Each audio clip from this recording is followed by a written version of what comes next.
A big hello and a very warm welcome to your Professional Diploma in Nutrition with Shaw Academy. Guys, I want to take a moment to congratulate you on getting this far. You've really shown determination throughout this course and you're one module away from getting your Professional Diploma in Nutrition. Keep it up. I am truly proud of each and every one of you. Today we're on Lesson 8 of Module 3. We will be delving into Part 2 of our Mindful Eating Masterclass. Today's mindful eating quote is by Jan Chosen Bays. She teaches us that mindful eating replaces self-criticism with self-nurturing, and it replaces shame with respect for your own inner wisdom. Guys, isn't that just an absolutely beautiful sentiment that once again embodies the principles of mindful eating? Today we end Module 3 by discussing the mindful eating cycle. I'll take you guys through the eating cycle assessment that you can all do online, and we'll have a look at the scientific benefits of mindful eating with regards to binge eating, weight loss, and diabetes. And I'll end off today's lesson by doing a raisin meditation with you guys. So I hope I piqued your interest with regards to that in the last lesson. I'm very excited to share it with you.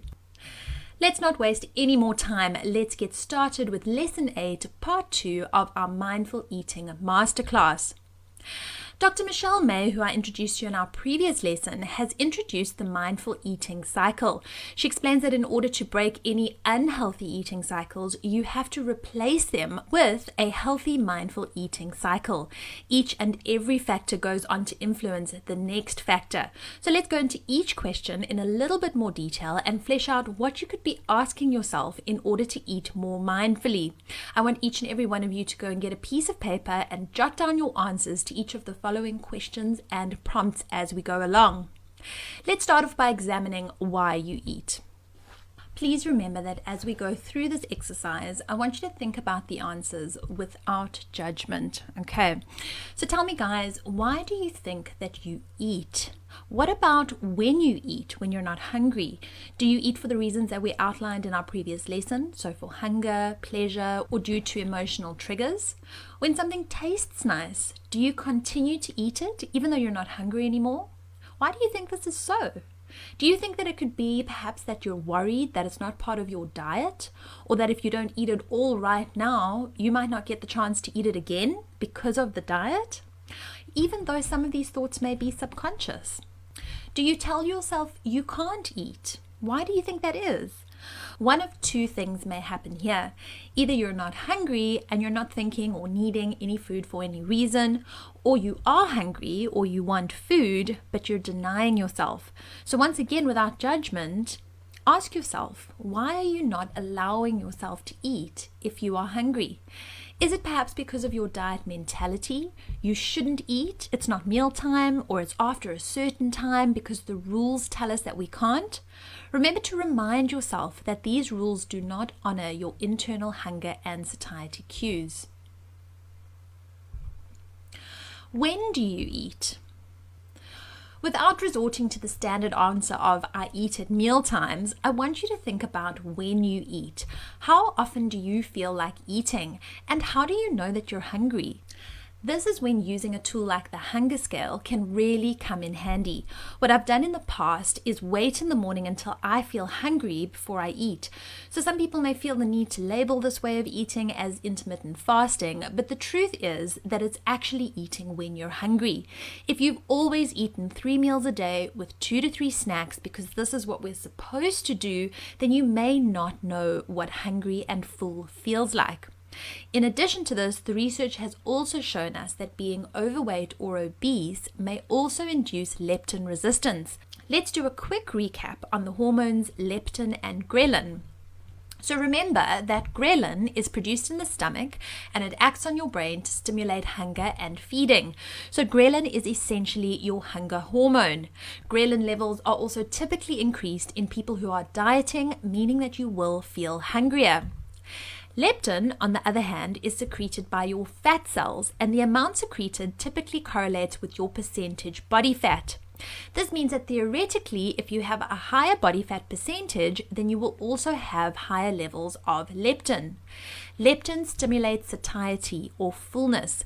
So once again, in theory, if you have a high body fat percentage, you may not need additional food stores, and so you shouldn't feel hungry. Unfortunately, though, this is not always the case, as we have discovered, because overweight or obese individuals may form a resistance to leptin, so they won't necessarily feel full. The bottom line is, when you diet, you feel hungrier, and when you are overweight or obese, you don't always register your fullness. Now guys, I know that this sounds like an ideal excuse to say, well, I just never feel full or I'm always hungry, but it's essential that we identify the difference between our physical hunger and our head hunger.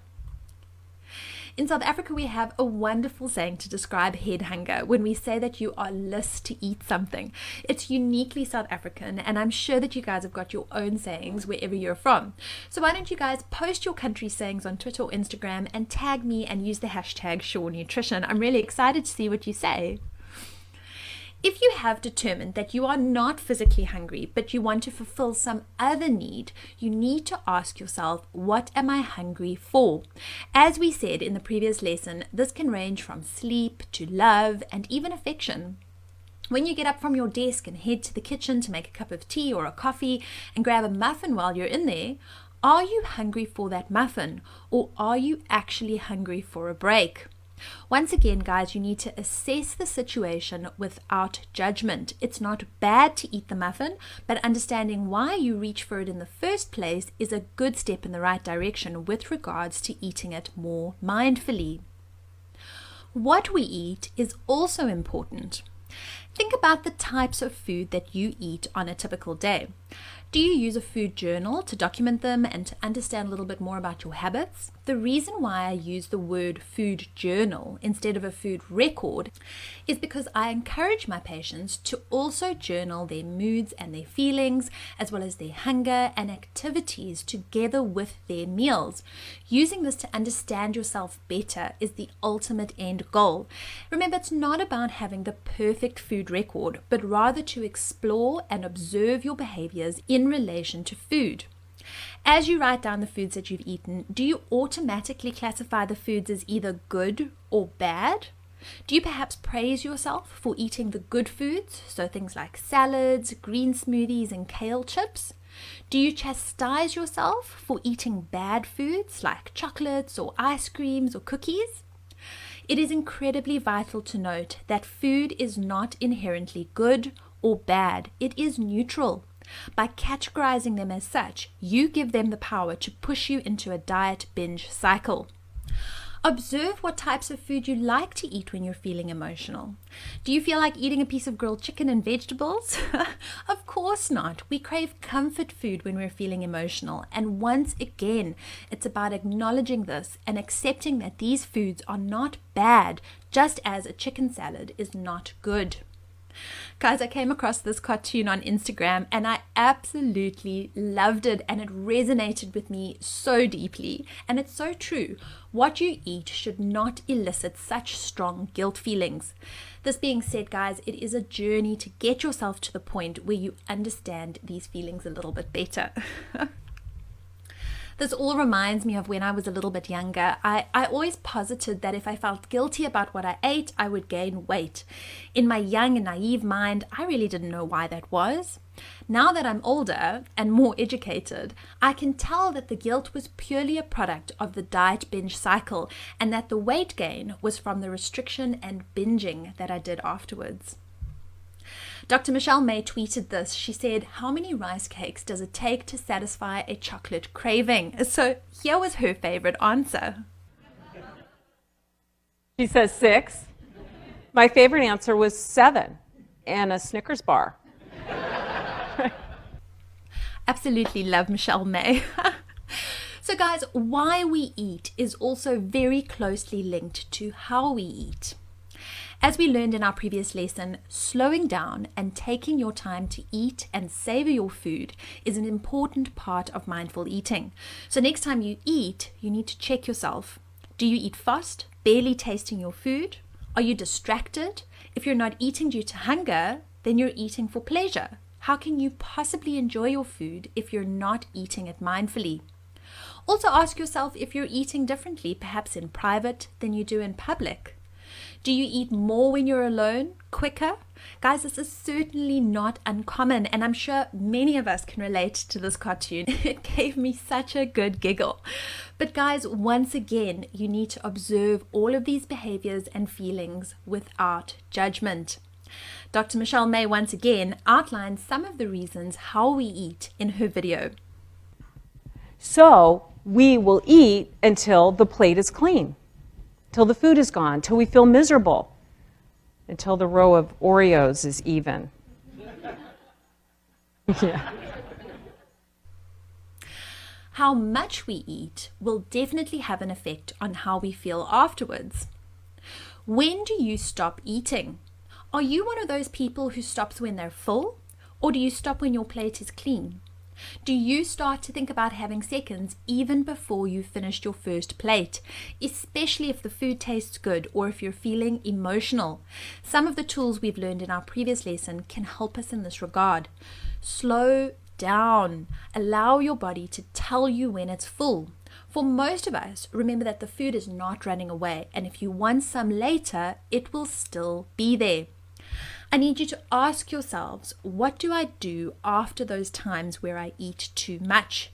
Do I feel guilty and berate myself? Remember that this is a surefire way to push yourself into a diet binge cycle.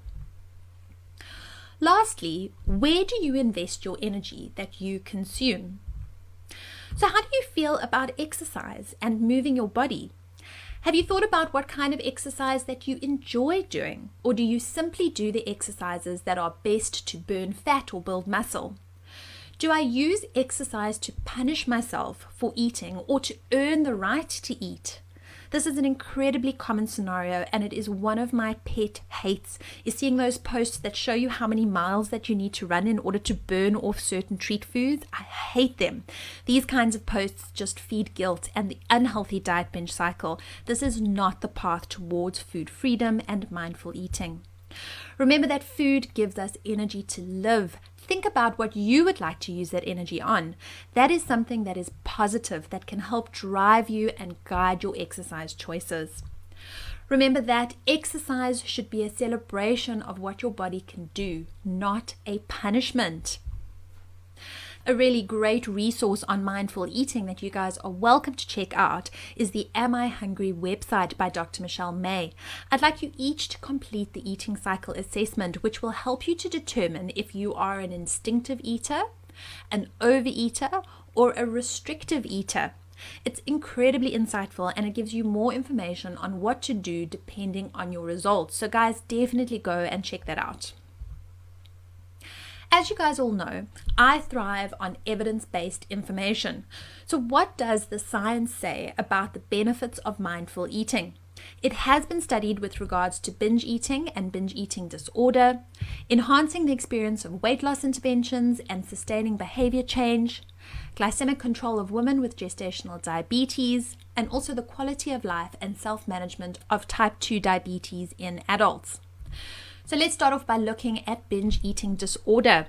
In fact, mindfulness-based eating awareness training, or MBEAT, was designed specifically for reducing binge eating and also to elicit weight loss in individuals with obesity. So let's discuss binge eating in a little bit more detail. Binge eating is characterized by a consumption of large amounts of food and a loss of control over eating. It also includes eating much more rapidly than normal, eating until you feel uncomfortably full, eating large amounts of food when you're not feeling physically hungry, eating alone because of feeling embarrassed about how much you're eating, and feeling disgusted with yourself, depressed, or even very guilty afterwards. Although the prevalence estimates for binge eating amongst obese individuals varies, evidence indicates that binge eating is a substantial issue amongst obese individuals. A recent study of binge eating in a community sample found that nearly 70% of individuals who engage in binge eating are obese. A systematic review of 21 mindful eating interventions and their effect on obesity-related behavior, including binge eating, emotional eating, external eating, weight maintenance, and weight loss, was conducted. It provided good or grade A evidence that mindful eating training resulted in improvements in binge eating frequency and severity, and fair evidence for reducing emotional eating and external eating. The limitations of these studies included that they were mainly conducted in a population of Caucasian women, so the results may not be generalizable to men or other ethnic groups. Mindful eating may also enhance the experience of weight loss interventions and sustain behavior change.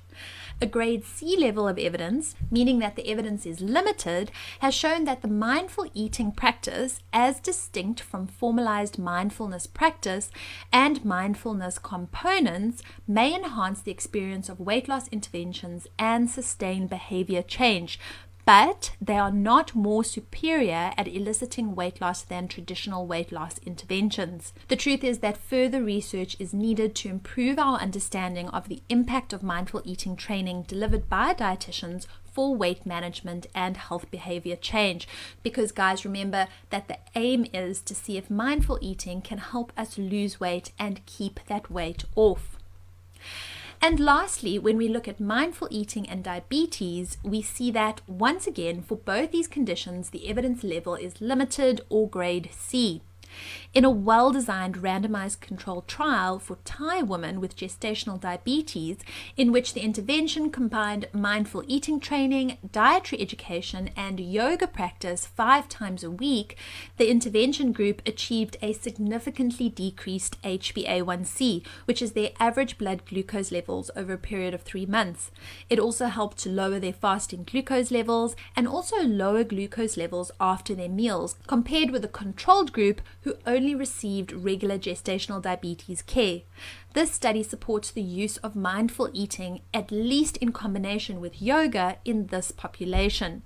Mindful eating and yoga exercise promotes a mind-body connection, resulting in both physical and mental relaxation and a reduction of physical and mental stress. Another randomized controlled trial of 70 adults with type 2 diabetes in India found that an 8-week mindful eating program significantly improved diabetes-dependent quality of life scores of the participants after their original scores showed that more than half of the participants reported experiencing an extremely bad quality of life. A randomized control also found that a 12-week mindful eating intervention was successful at improving type 2 diabetic self-management in adults, including nutrition and eating-related self-efficacy or self-confidence. The authors noted that the mindful eating training could be incorporated into diabetes education programs as a means of providing ongoing support and to supplement diabetes education programs. So although the evidence is limited, it is an incredibly interesting path that we can incorporate into current treatments. If you are interested in checking out some of the validated mindful eating tools, you can have a look at the Mindful Eating Questionnaire, which is a 28-item questionnaire. You can look at the Intuitive Eating Scale, which is a 23-item questionnaire, or you can have a look at the Mindful Eating Scale, which is a 28-item questionnaire. And here I have the references of these tools. So what I want you guys to do is take a snapshot of this and visit the links if you want to learn more.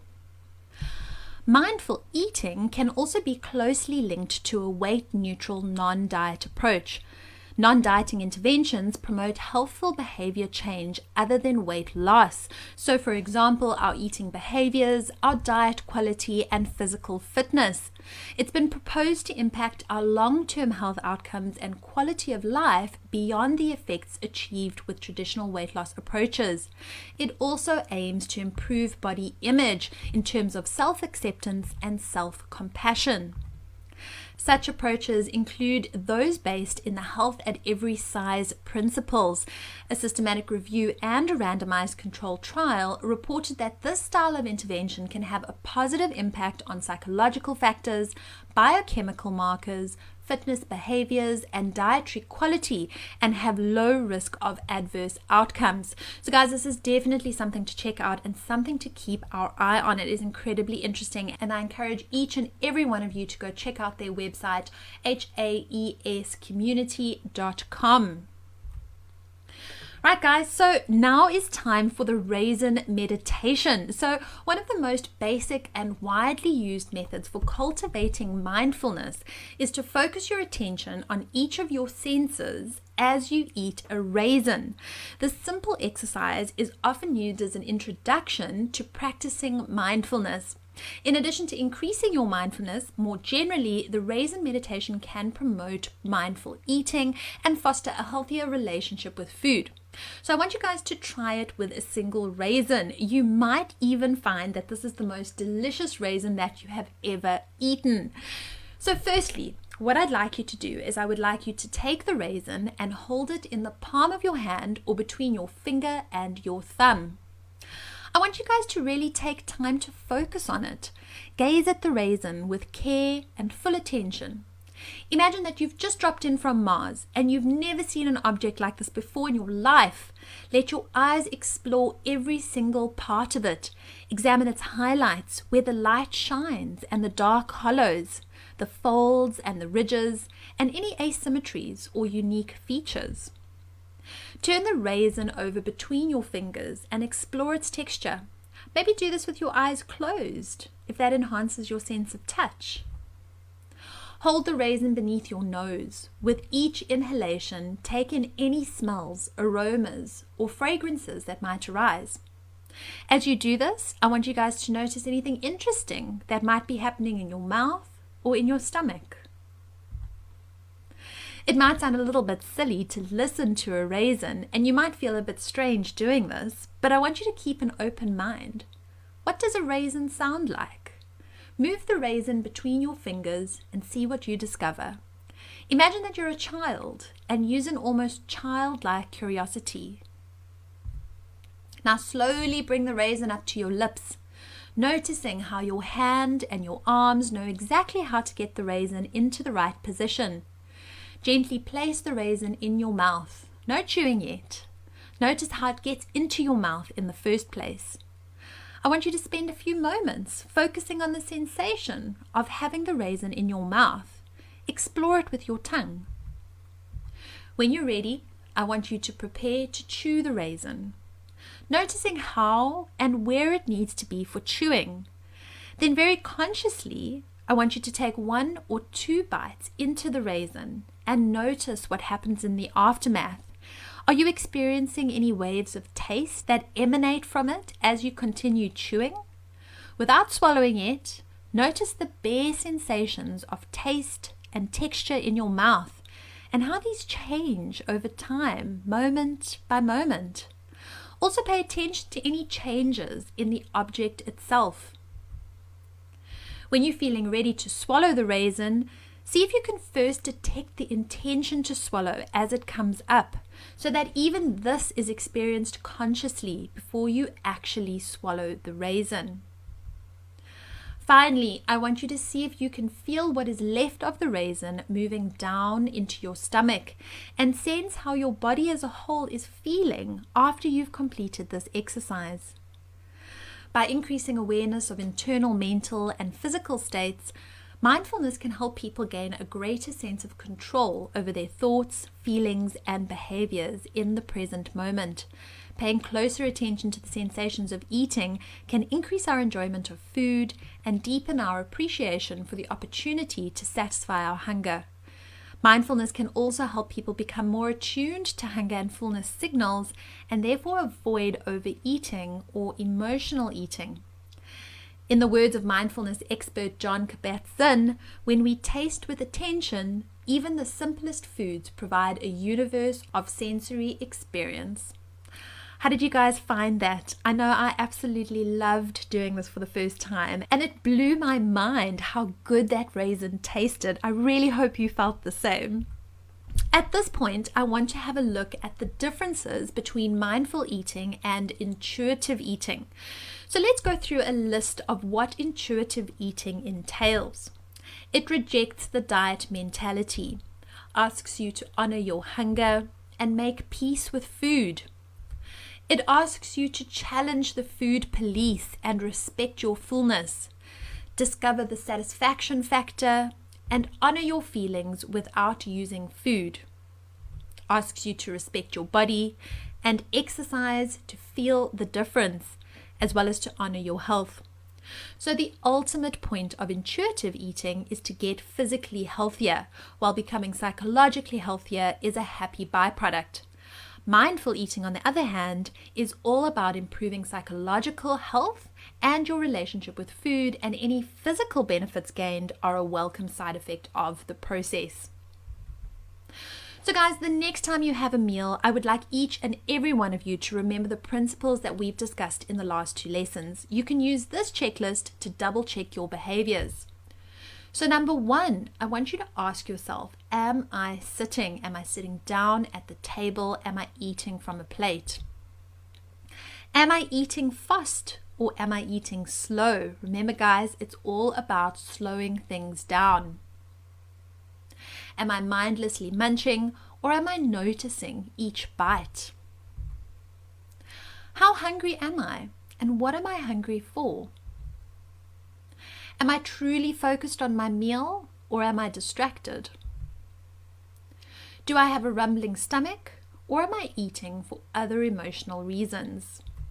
So remember guys, you must tick all of these boxes and keep these in mind with each meal.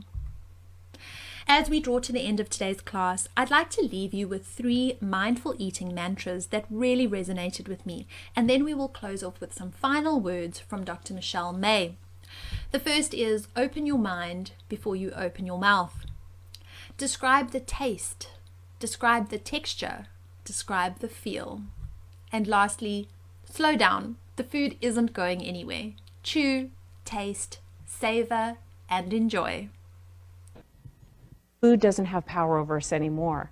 We can eat what we love and love what we eat. Ultimately, eating is no longer punishment or deprivation or guilt. It's the way we fuel our body, mind, heart, and spirit. Thank you. Guys, a huge well done. That is a wrap for lesson 8. So let's have a look at what you can expect from Amanda, our other educator, in module 4 for your professional diploma in nutrition with Shaw Academy. So guys, module 4 is considered to be our proficient module. It is your final module for your diploma. Amanda Broderick will take you through eating disorders and mental health in week 1. In week 2, she looks at diets to treat diabetes and obesity. Week 3 brings diet and cancer, and she wraps up week 4 by looking at how you can deliver effective nutrition advice. Let's recap what we've learned today. We now know that we must ask ourselves various questions in the mindful eating cycle. Mindful eating can successfully be implemented in a variety of settings or conditions, such as binge eating disorder, weight loss, and diabetes. And we also have now done a wonderful exercise known as the raisin meditation to help you use all your senses to enjoy your food. Remember that by doing this, it can help you eat more mindfully. Guys, I am so proud of you for completing this lesson. Don't forget to email me if you have any suggestions or feedback. For your challenge today, I want you to tell me about your experience with the Raisin Meditation Challenge. Remember, you can post this on Instagram or Twitter, and don't forget to use the hashtag #ShawNutrition. Guys, a huge thank you for joining me for Lesson 8 of Module 3. I look forward to seeing you next time. Keep well and keep safe.